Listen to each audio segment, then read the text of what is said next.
Hello प्यारे बच्चों, आप सभी का इस वीडियो में स्वागत है। तो बच्चों आज हम पढ़ेंगे कक्षा 9 अध्याय 2 प्रश्नों वाली 2.3 पांचवें क्वेश्चन का दूसरा चौथा पार्ट। तो बच्चों ये हमारा त्रिघात बहुपद दिया है, इसका हमें गुणनखंड करना है। तो बच्चों इसका गुणनखंड निकालने के लिए हम सबसे पहले इसमें क्या करेंगे बच्चों, एक ऐसा नंबर इसमें रखेंगे जो इस बहुपद को जीरो बना दे। तो बच्चों वो नंबर क्या हो जाएगा? वो नंबर बच्चों 90% केस में हमारा 1 होता है या -1 होता है, और जो बचे 10% केस है उसे हमें रैंडम खोद कर यहाँ पे निकाल के रखना पड़ता है कि क्या होगा। लेकिन 90% केस में आपके जो बुक में दिया गया है 1 और -1 से सारा काम हो जाएगा।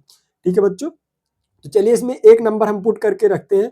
तो एक नंबर हम इसमें रख देंगे। तो हमारा बच्चों यहाँ से 1 का क्यूब आ जाएगा प्लस 1 स्क्वायर आ जाएगा माइनस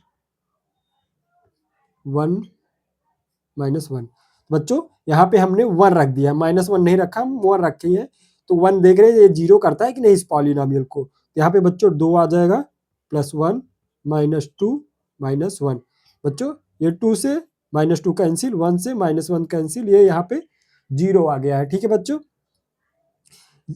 ये अगर 0 आ गया बच्चों तो हम क्या कहेंगे, 1 इसका एक शून्यक हो गया है। क्योंकि बच्चों ये नंबर रखने पे इसमें इस बहुपद में इसको 0 बना दिया तो 1 इसका एक शून्यक हो जाता है, जो हम पिछले प्रश्न वाले में पढ़ चुके हैं। अगर नहीं पढ़े हैं तो आप इतना ध्यान रखिए कि जब भी कोई नंबर हम किसी बहुपद में रखते हैं, अगर वो शून्य कर देता है वो नंबर उसको, तो वो उसका शून्यक हो जाता है।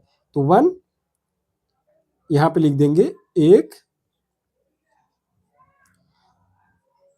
शून्यक है। ठीक है बच्चों, 1 इसका एक शून्यक हो गया है। बच्चों अब जब इसका शून्यक निकल गया तो इसका गुणनखंड क्या हो जाएगा, x - 1। क्योंकि बच्चों जब किसी बहुपद का शून्यक निकल जाता है तो उसका गुणनखंड बहुत आसानी से निकाल लेते हैं। बच्चों x - 1 यहाँ पे x की जगह y होगा, y - 1 इसका एक गुणनखंड हो गया। तो बच्चों जब भी कोई शून्यक निकल जाता है किसी बहुपद का तो उसका गुणनखंड हम आसानी से निकाल सकते हैं, y - 1। तो हम इसे इसको लिख देंगे y - 1 गुणन खंड है। ठीक है बच्चों, तो हमने इसको गुणनखंड, इसका एक y - 1 यहाँ से एक गुणनखंड निकल गया। अब बच्चों यहाँ पे गुणनखंड, आपको यहाँ पे डाउट आ रहा होगा कि y माइनस कैसे हो गया, तो इसे भी आप जान लीजिए। तो बच्चों जब भी हमारा शून्य किसी बहुपद का, मान लो लेट से जनरल केस आपको बता रहे हैं जो सभी पे लागू होगा। तो a है, इसको ध्यान से सुनिएगा तो आपको ये समझ में आ जाएगा। मान लो किसी बहुपद का शून्यक a है, ए हमने किसी बहुपद में रखा, ए ने उस बहुपद को 0 बना दिया तो उसका शून्यक ए है, मान लो किसी बहुपद का, उसका गुणनखंड हो जाएगा बच्चों x - a। ठीक है बच्चों, उसका गुणनखंड। अगर मान लो किसी बहुपद का गुणनखंड -a है तो उसका बहुपद क्या हो जाएगा बच्चों, x + a, उसका गुणनखंड हो जाएगा। बच्चों यहाँ पे प्लस रहे तो यहाँ पे माइनस हो जाएगा, x सिर्फ यहाँ पे ऐड हो जाएगा। ठीक है बच्चों, यहाँ पे अगर माइनस है तो यहाँ पे प्लस हो जाएगा, x ऐड हो जाएगा।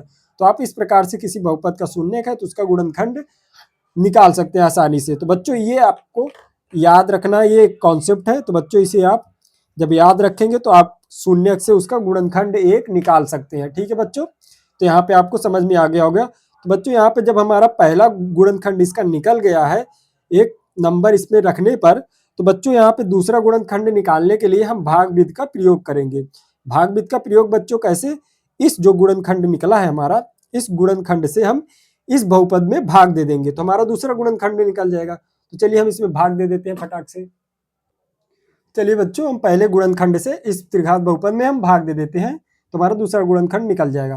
तो बच्चों सबसे पहले यहाँ पे कितनी बार में ले जाएंगे ताकि हमारे यहाँ पे नीचे 2y³ आ जाए, ताकि ये कैंसिल हो जाए तो हमारा भाग आगे बढ़े। बच्चों यहाँ पे हम कितनी बार में ले जाएंगे, 2y²। क्यों बच्चों 2y²? देखिए जब 2y² का हम y में गुणा करेंगे तो हमारे यहाँ पे y³ आ जाएगा। क्या आ जाएगा, 2y³। ठीक है बच्चों, फिर जब 2y² का हम -1 में गुणा करेंगे तो हमारा क्या आ जाएगा बच्चों, -2y²। ठीक है, अब इसे हम यहाँ पे घटा देंगे। ये घटाने के बाद ये अब जब माइनस अंदर जाएगा तो ये माइनस प्लस होकर कैंसिल हो जाएंगे, ये माइनस फिर अंदर जाएगा यहाँ पे प्लस हो जाएगा। ये बच्चों कितना आ जाएगा, y², 2y² कितना आ गया, ये 3y² हो गया। अब बच्चों ये -2y है, तो फिर से हम आगे प्रोसेस ऐसे 2y को इधर उतार देंगे, ठीक है। अब कितनी बार में ले जाएंगे बच्चों, तो 3 है तो 3 बार में तो ले जाना है, प्लस में है तो प्लस में ले जाएंगे 3। अब y² है, यहाँ पे कितना है बच्चों, y है सिर्फ, तो यहाँ पे कितनी बार में जाएगा y, ताकि y का मल्टीप्लाई y² बना दे, ठीक है बच्चों। और 3 का तो मल्टीप्लाई होकर 3y² बना देगा। तो यहाँ पे जब इसमें मल्टीप्लाई करेंगे 3y से इस y - 1 में, तो कितना आ जाएगा हमारा 3y² माइनस 1 में मल्टीप्लाई होगा, क्या होगा 3y का, फिर ये माइनस, ये माइनस अंदर जाएगा, प्लस माइनस 1 के ऊपर नीचे कैंसिल हो जाएगा, ये माइनस अंदर जाएगा तो ये इसे प्लस कर देगा। तो ये हमारा कितना हो जाएगा बच्चों -y, और ये सॉरी y, ठीक है बच्चों। तो ये हमारा y हो गया यहाँ पे घट के। अब हमारा -1 है, इसे उतार लेंगे। अब कितनी बार में ले जाएंगे बच्चों, y - 1 है, नीचे भी y - एक बार में, तो +1 हम एक बार में यहाँ पे ले जाएंगे, ठीक है। तो y - 1, ठीक है। अब ये यहाँ पे हमारा कैंसिल हो गया, 0 आ गया। तो बच्चों जब ये 0 आ गया तो हमारा यहाँ से गुणनखंड निकल गया है, ठीक है बच्चों। अब चलिए बच्चों, इस गुणनखंड को हम फिर से इसका गुणनखंड करेंगे, ताकि ये पूर्णतः गुणनखंड हो जाए इसका।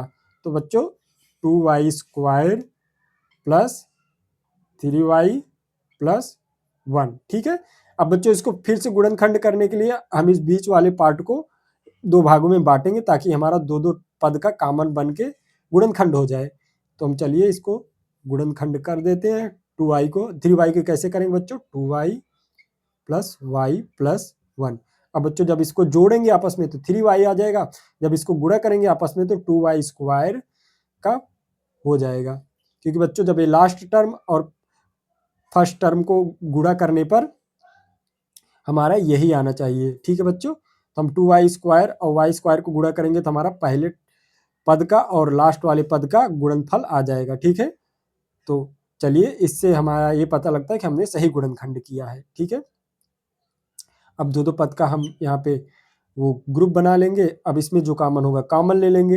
अब कॉमन क्या होगा बच्चों, यहाँ पे हमारा, यहाँ पे 2y हो जाएगा, यहाँ भी 2y है तो 2y कॉमन ले लेंगे। तो हम यहाँ पे क्या बचेगा बच्चों, 2y चला गया तो सिर्फ y बचा यहाँ पे, प्लस यहाँ पे 2y चला गया तो 1 बचा यहाँ पे। फिर यहाँ पे y प्लस 1 कुछ नहीं कॉमन है, तो जहाँ पे कुछ नहीं कॉमन होता वहाँ पे 1 कॉमन ले लेते हैं बच्चों। तो यहाँ पे हम 1 कॉमन ले लिए। अब बच्चों ये देखिए दोनों सेम ब्रैकेट आ गया हमारा, दोनों सेम चीज़ें आ गई, तो हम इसे फिर से कॉमन ले लेंगे हम। तो y प्लस 1 हमारा हो गया, फिर से हमने इसे कॉमन ले लिया, और 2y प्लस 1 बचा है तो 2y प्लस 1 हम ऐसे लिख देंगे यहाँ पे। तो बच्चों ये हमारा फाइनली ये इसका गुणनखंड हो गया है।